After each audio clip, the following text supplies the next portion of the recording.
120 strike rate पर मैं भी एक बोले ही हैं चीज सर। कहना चाह रहा हूँ कि पिच के हिसाब से बैटिंग बदलना, ये सब गलत चीज है। मैं मानता नहीं। T20 क्रिकेट में आप अपनी if A batting first, pitch को देखकर ज्यादा बैटिंग अगर आप बदले तो कि पिच थोड़ा सा ट्रिकी लग रहा है तो हमको थोड़ा धीमे खेलना चाहिए, विकेट्स रखने चाहिए, तो टारगेट उतना बनेगा नहीं। और ये बहुत ही इंटरेस्टिंग चीज होती है कि पिच को देखकर हम उस तरह से बैटिंग करेंगे। अभी संजू सैमसन ने जो इनिंग खेली पिछले मैच में, उन्होंने पिच को देखा होगा और सबने देखा होगा कि वानखेड़े स्टेडियम का पिच है, बहुत ही अच्छा है बल्लेबाजी के लिए।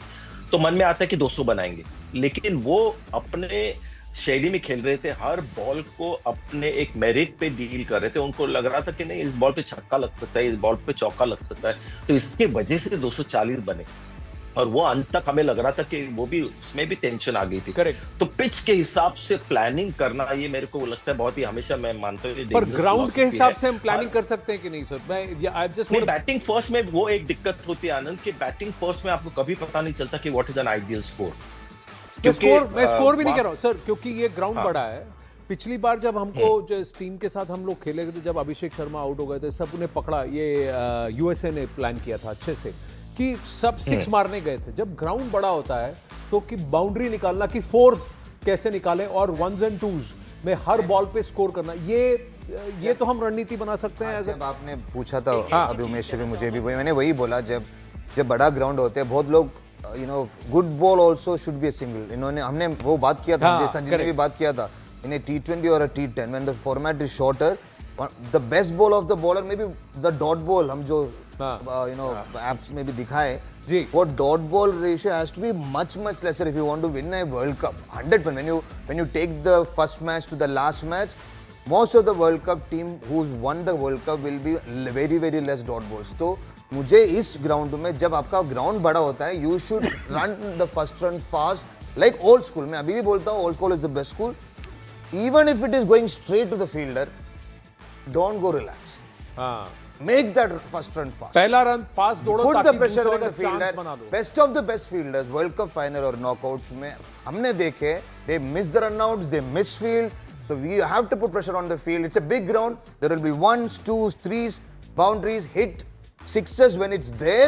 If it's not there, go with the boundaries, place it। और मुझे लगता है आज स्काई का भी एक अच्छा मैच होगा, क्योंकि वो इसे ग्राउंड में ही knows। I call him the mathematician, like a compass लेके घूम रहे हैं और बिल्कुल गैप में वो फोकस करते हैं। तो I have a strong feeling।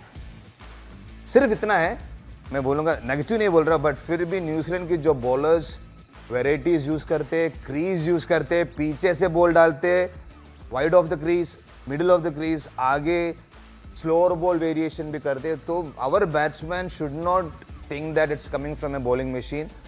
Wait करके, जैसे संजू ने पिछले मैच में खेले, बहुत लोगों ने, सूर्य ने भी जो स्लो बॉल वेट करके खेले, मुझे लगता है वो फ्रैक्शन ऑफ सेकेंड दे दो, will win it one side. जी, एक बड़ी इंटरेस्टिंग बात है, क्योंकि ग्राउंड के हिसाब से आपको बैटिंग करनी, संजय की भी बात करेंगे, लेकिन उमेश एक और बात है कि क्या हमारे बल्लेबाज ये सोचते हैं यो टेस्ट अब यहाँ आज काम आएगा कि कितना आप दौड़ सकते हो रनिंग बिटवीन द विकेट्स, ये भागना पड़े? क्योंकि कई बार हमने देखा है, और ये छोटा सा आंकड़ा हमारे इसमें मैं दिखा नहीं सकता, बट मैंने मैन्युअली चेक किया, T20 गेम्स में जहाँ जहाँ भारत की टीम 30 से कम डॉट बॉल करती है बैटिंग टाइम, जीत जाती है।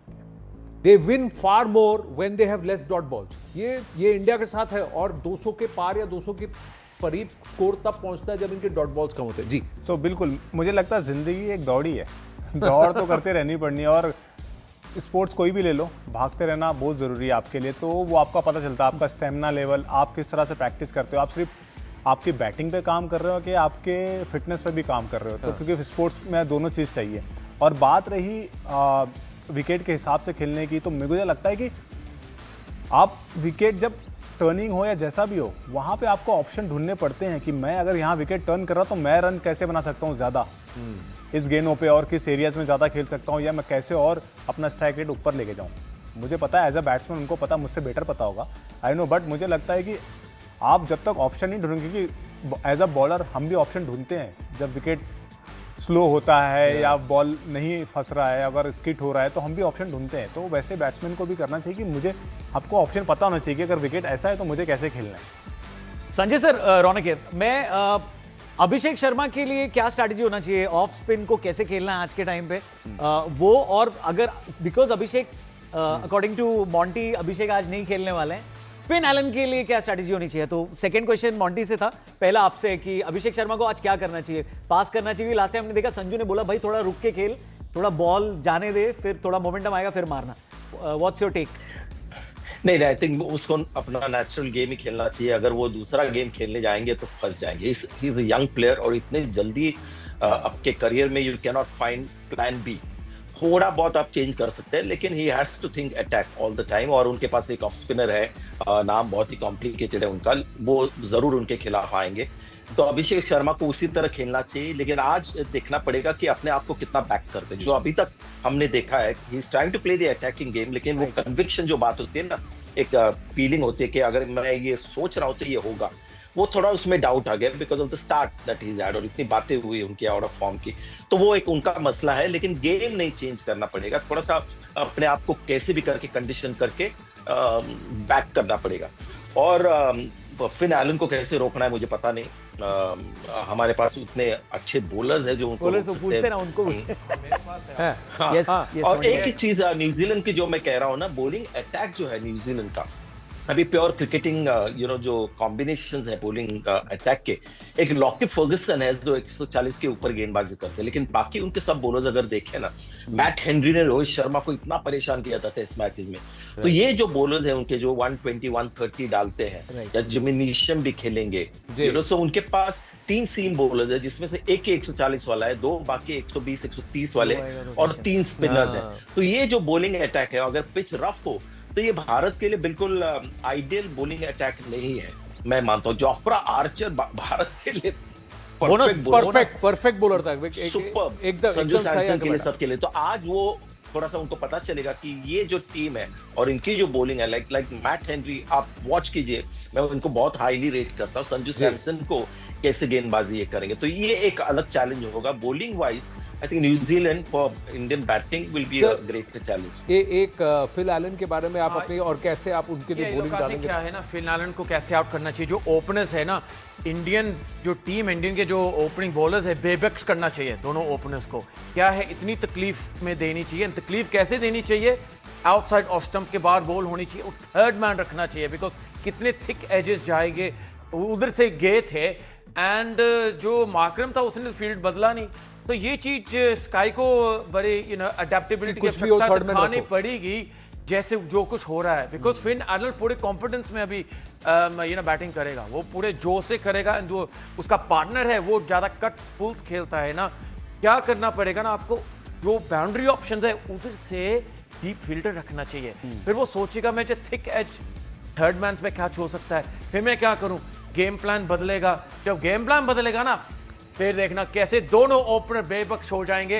वो फिर सोचने लगेंगे हम जो बाउंड्री लगाना चाहते हैं सीधे, और यो बैक स्विंग कैसे ना, फॉर्च्यून फेवर्स द ब्रेव, फिर नहीं होएगा, फिर इंडिया में फेवर जाएगी। तो ये चीज इंडिया, उस जो सूर्य कुमार यादव है ना, बड़ी चालाकी से आउट करना पड़ेगा ये दोनों बैट्समैन। श्री आप कुछ कह रहे थे? मैं ये कहना चाहूंगा कि देखिए, S keep it away from the batsman. मगर मेरा एक सोच होगा, अगर बुमराह जैसा बॉलर आपके पास है, या हार्दिक जैसे हो, इवन फॉर एग्जाम्पल हर्षदीप भी खेल रहे हैं, तो मैं ये बोलूंगा कि keep it in the corridor of uncertainty, make the ball move. जो लेट स्विंग होता है, make him play the cover drive. ये जो कभी कभी होता है ना, मैं हमेशा बोलता हूँ, जो आपका प्लस है वो हमेशा आपका स्ट्रेंथ होना चाहिए, वो चेंज नहीं करना चाहिए। Keep the slips. If you got the guts, and you know that the ball is going to move late, keep one gully, make him play the cover drive, get him out, caught it at slips or even gully। और आजकल वो नहीं दिख रहा है, वो third man अंदर रहते हैं और बाउंड्री उधर चले जाते हैं, तो बॉलर शे भाई, इन्होंने बहुत अच्छा पॉइंट बोला। मैं आजकल सोचता हूँ 140 के आगे जब बॉल डालने वाले 135 plus, and when the ball are moving, why is the third man in? That itself is giving a opportunity. Very good ball को भी आप प्लेस कर सकते हो। अगर अच्छे बैट्समैन हो तो आप अच्छे बॉल पे चौका खाओगे, अच्छे बॉल पे बाउंड्री लेओगे, तो अगले सोच क्या होगा बॉलर का, यार कप्तान क्या कर रहा है। तो मेरे लिए मैं यही बोलूंगा कि बॉलर को बिल्कुल एक्सिक्यूशन का प्लान होना चाहिए। और I will say even if it's Allen, trust me, at this stage also I will get him out. मुझे पूरा यकीन है, आगे रखो। But okay, this is one way of, I am sure he will also agree, hit the deck hard, release the ball आगे, make him drive. तो संजय जी ने भी यही बोला कि जब आपके पास 140 प्लस पेस है, एक ही पेस में डालते मत रहो। And one more thing, it's not attack is the form of defence, but एक और चीज है जो सचिन भाई बोलते थे, कभी कभी जो प्लेयर को जो खेलते रहने का आदत है ना, उसको नॉन स्ट्राइक में रखो, उसको सिंगल दो, उसको इरिटेट करो कि वो बल्लेबाज के उधर से रन आए तो उनको लगता है कि यार उसको मैं ही हूं, वो वाला फील हो जाता है। Keep him away from the strike. एक चीज है कि हर बैट्समैन के लिए आपकी एक सेट माइंड, तो अगर वो एंड्स चेंज भी कर रहे हैं तो आपका जो रणनीति है फील्ड को रिवर्क करना। एक जगह हम बात खा रहे हैं कि हमारे ओवर बहुत जल्दी, हमारी ओवर पेनल्टी हो रही है क्योंकि हमें टाइम लग रहा है, डिले। लास्ट मैच में तो बुमराह भी कह रहे थे। एक अपडेट है, आप सबको बता दूं, व्यूअर्स को भी बता दूं, विमल की तरफ से आया कि सेंटर ऑफ द विकेट वाला पिच है, red and black soil mix है शायद, तो वो वाला है, तो वो वाली पिच, उस पिच पे खेलने वाले हैं। That's what is the indication कि उस पिच पर खेलने वाले हैं। ब्लैक रेड मिक्स वाली जो सेंटर वाली पिच है एकदम पिच गए, तो इसीलिए इक्विडिस्टेंट होगा, कोई भी बाउंड्री छोटी बड़ी नहीं होने वाली, सब तरफ से वो पूरा सर्कल आपको equidistant. I would love to know what हाँ, ही विल बोल। मैं वही तो आ रहा था मुझे सोचना है क्योंकि उमेश जनरेशन मुझे नॉर्मल लगता है कि अगर बॉल स्विंग हो रहा है तो आपको ना जो टॉप ऑफ ऑस्टम है वो डालनी जरूरी है।